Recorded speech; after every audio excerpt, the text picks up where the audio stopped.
Hi everyone, it's Erin from the Provincial Farmhouse. Today I'm going to be creating a French country bunny book box. For my project today, I'm going to be using this wooden book box that I bought from a company called Lincraft in Australia. It's approximately 28 centimetres tall by 20 centimetres wide and about 7 centimetres deep, I believe. My first step was to remove the hinges. I'm going to be doing my priming coats and I didn't want to get primer all over those, so I'm going to tuck them away in a Ziploc bag. I'm then going to be using Paint Couture's 2-in-1 primer in white. I'm going to be priming the entire outside of the book box. I will be working on the inside of the book box at a later stage. I'm going to be doing one coat, letting that dry for about an hour, then I'll come in with a second coat. This wood is very porous, so I think it's definitely important when you are working on these sorts of projects that you do take the time to add a primer. You'll end up saving yourself coats of paint down the track. Now I did remove the hinges for this priming process, but I am actually going to be hiding parts of the hinges with my project. So once my primer was completely dry, I did then decide that I was going to go back in and reattach the hinges for the steps that I will be doing a bit later. If you want your hinges to be pristine and not have any paint on them, obviously you could leave those off, but the mold that I'm going to be putting on the spine, I really do need to have the hinges already in place because it's going to cover parts of that, obviously not affecting how it opens and closes, but this is just a step that I had to do for the vision that I had for this project. Next, I'm going to be using this beautiful decoupage paper that I bought off Zazzle. I will link it below. I do have an affiliate link if you are interested in grabbing this one. And I am going to first begin by creasing the edges so that I have an understanding of where I want it to go. And then I'm going to be using Paint Couture's Decoupage Medium in Matte. I'm going to apply a generous coat down. I do have the primer already in place, so it's not soaking up as much as it would if I hadn't, but I still want to be generous with that. And then I'm going to position the paper where I want it to go, and those creases are going to help me with getting that position the way that I want. I'm then going to gently start smoothing it down, starting with my fingers, and then I grabbed a ball of cling wrap and I continued to smooth that paper out the best I could. Still being gentle though, this is a tissue style paper. I then went in with some water on a paintbrush and I'm going to use that to trim off the bottom. Now I'm doing this as opposed to sanding it when it's dry because I'm going to be using this bottom piece and I don't want to accidentally tear it while I'm sanding. I do want to be able to use this for the back cover. Next, I'm going to bend the paper around the spine of the book and I'm just using some water to cut a little hole where the moving mechanism of the hinges is. Now I am going to be covering up a fair bit of this, but at that stage I wasn't actually sure how much I was going to cover and it seemed like a waste not to have that paper creep around the edge. So then I'm applying some of my decoupage medium and I'm going to smooth that down.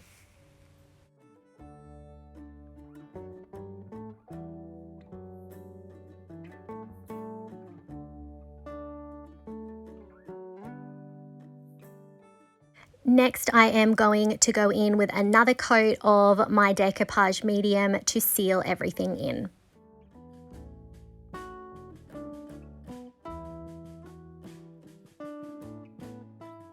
I let that dry completely, but I still had a couple of areas that had some wrinkles and some air bubbles, so I'm going to go in with my little craft iron that I have set on the cotton setting, and I have some baking paper down that I'm using, and I'm just going over the top of my decoupage paper. This is going to help to sort of reactivate that decoupage medium and help everything sit a bit smoother.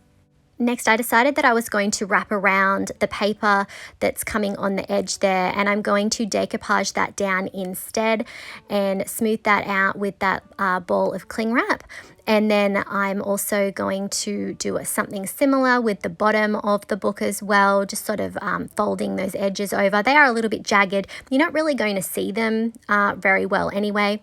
And then I had to concentrate on the spine of the book. I'm just using my craft knife here to make some cuts, and then I actually opened the book a little bit, and this helped me to see where I had to make some more cuts to separate that paper where the book box opens. I'm using a combination of a craft knife and a wet paintbrush to make my little cuts. When that was all dry, I came in with some sandpaper there. I think this is about a 220 grit. I'm just sanding down and then gently tearing that excess paper away. Next, I took out this stencil that I had in my stash and Paint Couture's Embossing Medium, and I'm just going over the top of the crown, the fleur-de-lis, and the little sort of scroll details on the side. I'm going to be using bits and pieces of stencils today. You'll see how I sort of pulled a design together using different ones, and most of these can be found on Amazon. I did get them quite a while ago, so if I can find links, I will add them in the description. I'm then going to take this other one here. You can see I've actually cut it up. I like to do that with my stencils. I cut them apart so I can use them. And I'm actually going to be using the Jardin design there.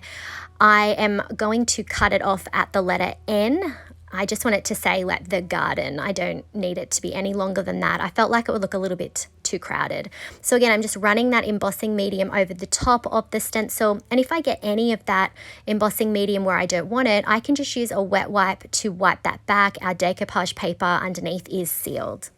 Next, I'm going to add some more text down the bottom and that sort of scroll design. Now, if I had to do it again, I would have done the scroll design that I'm doing right now, let it dry, and then do the ones down the bottom, because later on I do end up covering up a little bit of the text that I've added that I'm going over the top of now with some molds. So that's something I would do different. If I was to do it again, I would definitely move that text up just a little bit higher.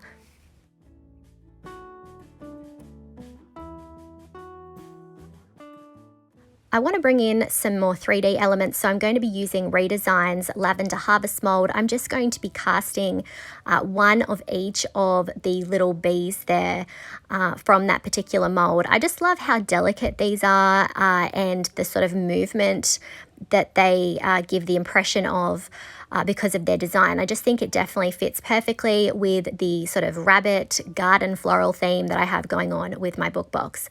I then took out IOD's Primitive Mold. I'm going to dust the bottom trim design with cornstarch, and then I'm going to start working my dust air dry clay. You can see I sort of push it in and then use my thumb to push the excess out. I'm then going to flex that mold and then flip it over and pull it back. I did get a little bit of breakage, but that's okay. You can see I've already cast another 4 of them, and I'm sort of layering the corners and then cutting them on an angle so that we get that sort of mitered corner style angle there. So just laying them over the top of each other.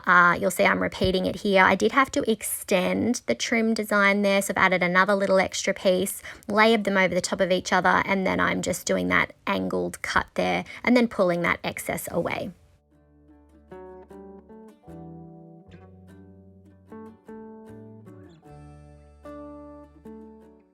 Once I was finished making those cuts, I then took out my Sealy's Quickset wood glue, and I am going to be gluing all of my pieces down. You definitely want to do this while your castings are still wet so that you can have them secured in place exactly where you want them to go.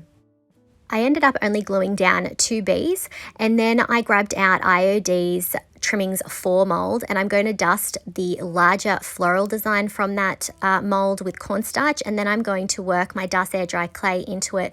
Now this does take quite a bit of clay. I actually ended up using like the heel of my hand. I also sometimes use my IOD brayer to help that clay move, and then once I have that filled, I am going to flex that mold, flip it over, and then gravity is going to help me get that casting out. I'm going to be positioning this mold on the spine of the book. As you can see, I do need to cast some more of that mold, so I did a partial casting. This is designed to be interconnecting, and just the design of it, really those florals work really nicely with each other, so it's pretty easy to layer. So I'm going to release that casting, and then I'm going to position it on the spine of the book and work out exactly how much of it I'm going to be using. Next, I am going to start trimming off a few pieces, and then I started adding my Sealy's Quickset wood glue to the back of it. I'm going to position that in place, and I'm going to leave a little bit of the decoupage paper peeking through, but not much. And then I'm going to trim off some of the excess that's around the hinges, because I still want this book box to be able to be opened and to be used as storage. And then here I'm working out how much of the extra casting that I made is actually going to fit there. So I'm going to add glue to the back of that and then do some further trimming so that it fits in place. I want my book box to be able to stand and lay down with ease, so I'm going to trim off the excess castings from the ends of the book and also from the back. As I said, I want it to be able to sit flat. Next, I went in and sort of pulled the book box apart, and here you can see I'm cutting through my casting there so that the book box will be able to be opened. So there is going to be a gap, and I'm making sure that that's wide enough so that it can open up almost all the way. It won't be able to lay completely flat, but it'll definitely be able to open up at a right angle, as you can see there. And I'm just tidying up that excess clay with a wet wipe that you can see on the inside.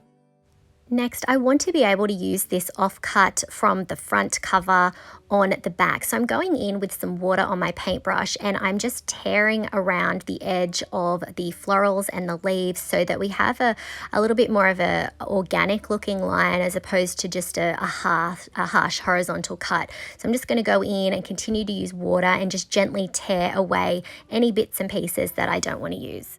I'm then going to position it on the back of the book box. I'm going to apply a generous layer down the bottom where I'm going to be adding the decoupage paper, and then I'm going to press that down into the wet product and gently smooth that out with my fingers. And I'm then going to go in with my brush with a little bit more product on it and use that to sort of smooth it out. Next, I'm going to gently tear away the excess paper. My paper is still a little bit damp. I'm going to seal off those edges, and then I'm also going to tear the other side off. Now, I probably could have waited till it was dry, but I just decided to tear it. I'm then going to be using this stencil that I got from Amazon. I really want to create a nicer transition between the decoupage paper and the rest of the design up the top there. So I'm going to go over the top of this design here with some embossing medium. I've tried to arrange it on the book there so that the scrolly design sort of softens the transition, gives the bottom piece a little bit more structure, and then I'm going to pull that up. And I'm going to be using IOD's Ephemeral type stamp. I'm going to ink that up. This is one of the designs from there. I'm going to rub away some of that ink, and then I'm going to press it down above where we have my dry raised stencil. And this is sort of as if it's like the blurb on the back of a book. I'm applying some pressure, and then I'm going to lift that straight up. When that was dry, I came in with that same stencil I just used, and I'm going to be using this corner style design. Now, I do have it sort of set off to the side. Some of the design is going off the edge that we won't see, but I really liked this one. It had this sort of straight edge up the top there, and I felt like it framed out that text that I have in the center there. I cleaned it, flipped it over, and repeated the same stencil on the other side. I did wait until the embossing medium on the other side was dry. That's very important that you do that because you could wreck your design. I did get a bit of excess embossing medium where I didn't want it, so I'm just going to come in with a wet wipe now and tidy that up. You may notice that I'm not going in and correcting any areas that maybe don't have the exact same amount of product. I want this to look vintage and aged, so I'm not going to be doing anything sort of pedantic there and fixing that up. I'm going to continue that straight line up the top by just reapplying that same stencil, and then I flipped the same design around, and I'm going to use that to create a sort of transition design there between the bottom piece and the top piece. So again, I'm just using the same stencil, but I'm just sort of flipping it around and using a different aspect of it. I then used the same design, flipped that again, and added that just to sort of continue that. So if that makes sense, you can see I've sort of flipped it around to continue the line, and have the scroll sort of mirrored up the top there. I just really was trying to create a beautiful sort of elegant style border. I didn't get quite the gap I wanted there, so I just used my palette knife there to go in and create a little bit more of a line. Once that was completely dry, I took out Paint Couture's Crackle Step 1 and I'm going to go over the top of that entire top section. I'm not going to be going over the top of the decoupage paper. I feel like there would just be way too much going on if I created some crackle over the top of that. And I'm also not going to be putting it on the front cover either. So I'm going to apply Step 1. I let that dry for about 30 minutes, then came in with Crackle Step 2. So Step 1 will feel tacky and sticky to the touch when it is ready for Step 2. Now I'm applying this quite generously. I wanted to see if I could get some sort of larger cracks, and I am making sure that I'm covering all of those Step 1 areas. And then when that was dry, I came in with Paint Couture's Van Dyke Brown Glaze. So I'm just going to work in a small section first. Just really sort of working that into the cracks and the raised stencils that we already did. And then I'm going to use a wet wipe to wipe some of that away, but also to spread some of that glaze. So this is going to give it a sort of softer look. It's not going to be as dark. And I'm going to repeat the same process, just sort of working that glaze into smaller sections and then using that wet wipe to wipe it back and also spread that glaze. Now obviously if this look wasn't for you, you could leave this step out. You don't have to come in with the crackle or the glaze. I personally like a vintage and worn look.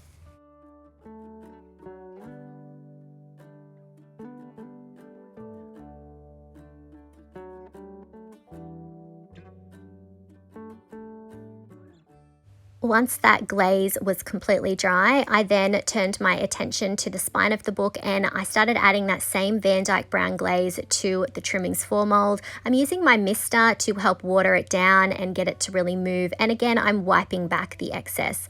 I then flipped it over and I'm going to repeat the same process over the top of the molds.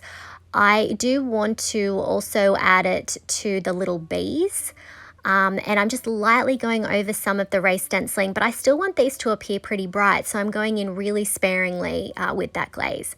I then went in and started adding Paint Couture's Autumn Sage chalk paint over the top of the leaf details that are on that trimmings for mold on the spine. I'm not going for full coverage. I'm actually going to wipe a little bit of it back, and I still want to be able to see that glaze in the low points. I then took out Paint Couture's Ballet slipper, and I'm going to be using that over the top of the larger roses or flowers, again allowing some of that glaze to peek through, not wanting full coverage with that metallic.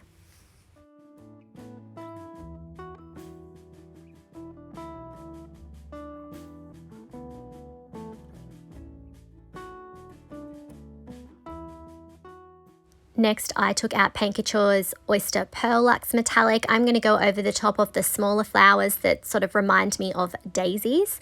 So I'm going to go over the top of those and also some of those smaller sort of berry style designs. I'm not sure exactly what they're called, but they're very delicate, very sweet. And I love the look of the Oyster Pearl over the top of those.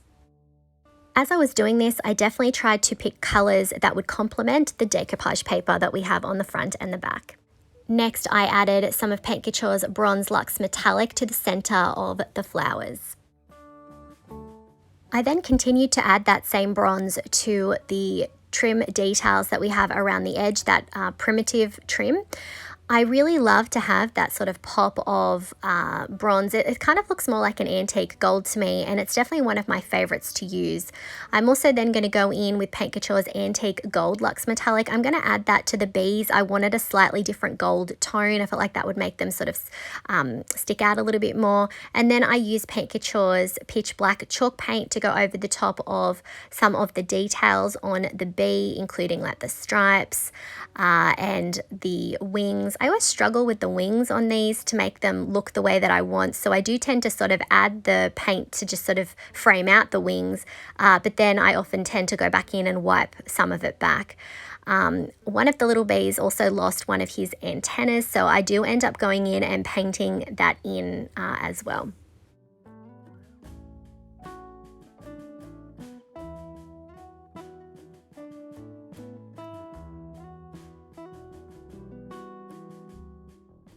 At this point, I did then decide that I wanted to use that antique gold on the center of the flowers on the spine instead of that bronze. I just liked how it was a little bit more bright.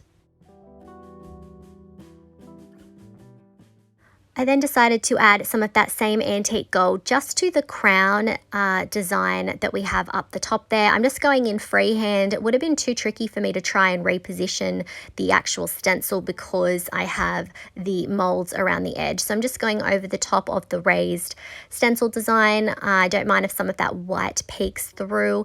And I'm just going over that. I felt like it would be nice to have that crown be a little bit more of a sort of statement piece, and if I go outside of that area I can just use a wet wipe. Next I went in and used the same stencils that I did the raised stenciling with, but I'm going over the top of those with Bronze Luxe Metallic. I'm going to allow some of that white to peek through, so we're not going for full coverage on this one, but I really wanted them to look a little bit more regal, to stand out a little bit more, and I'm really loving the combination of that with the way that the embossing medium looks with the glaze over the top. I think it definitely looks very French. And definitely a little bit old world and definitely quite elegant. I'm going to be doing a lot more of this. I think it was definitely a favorite, and if you don't have lots of molds that suit your project, raised stenciling can definitely be a great alternative. If I inspire you to try any of the Paint Couture products used in today's video, I would really appreciate it if you would use my affiliate link. I will put it in the description and on the screen. I just get a little thank you from Paint Couture in return. Here I'm just going over the top of the raised stencil design down the bottom, and if you do not like bronze, at this point you could add a different metallic if that didn't suit your project. Next, I used a little bit of Antique Gold Luxe Metallic to add some interest to the center of those flowers. I felt like the color tied in really well. Next, I took out Paint Couture's Van Dyke Brown Glaze again, and I'm going to be going over the top of the sections where there would be the book pages. I'm just using water to help move that glaze, and then I'm also going to be using a wet wipe to pull some of it back. And I found that if I sort of ran my brush back over the top of those areas again, the fan brush particularly, it still sort of looked like book pages in my opinion. I'm going to continue to add that glaze over the top of each of those sections. In the past, I have liked adding some more of that bronze to the book page, where the book pages would be, but I felt like I've already got a lot going on the front and back covers, so I wouldn't bother with that. I did, however, decide to go in with the bronze and just add it to the edges of the front and back book covers. I really like this pop of metallic, and it does sort of tidy up those edges a little bit as well.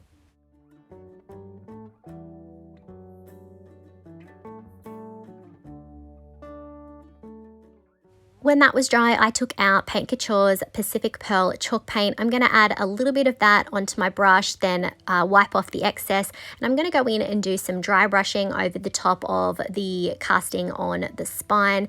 I really like doing this. It catches a lot of those high points. It softens the colors. It's just a really fun final touch to add. And I'm also going to go over the top of some of the castings, the little bees, and also the trimming that I have around the edge. I just really love how this softens the look, and I also went in and added it to the book pages section of that book box.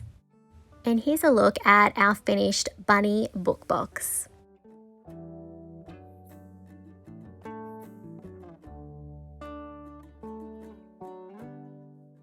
I love how this turned out. The combination of the decoupage paper, the raised stencils, and of course the IOD molds and stamps, it really just brought this book box to life. But let me know what you think of this in the comments.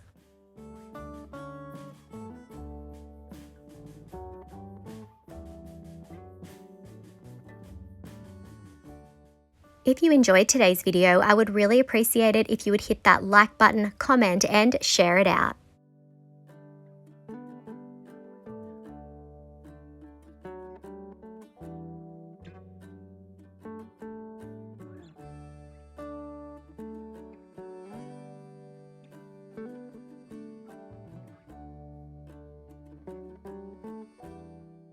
If you haven't already, I would love it if you would hit that subscribe button and the notification bell so that you don't miss out on any of our videos.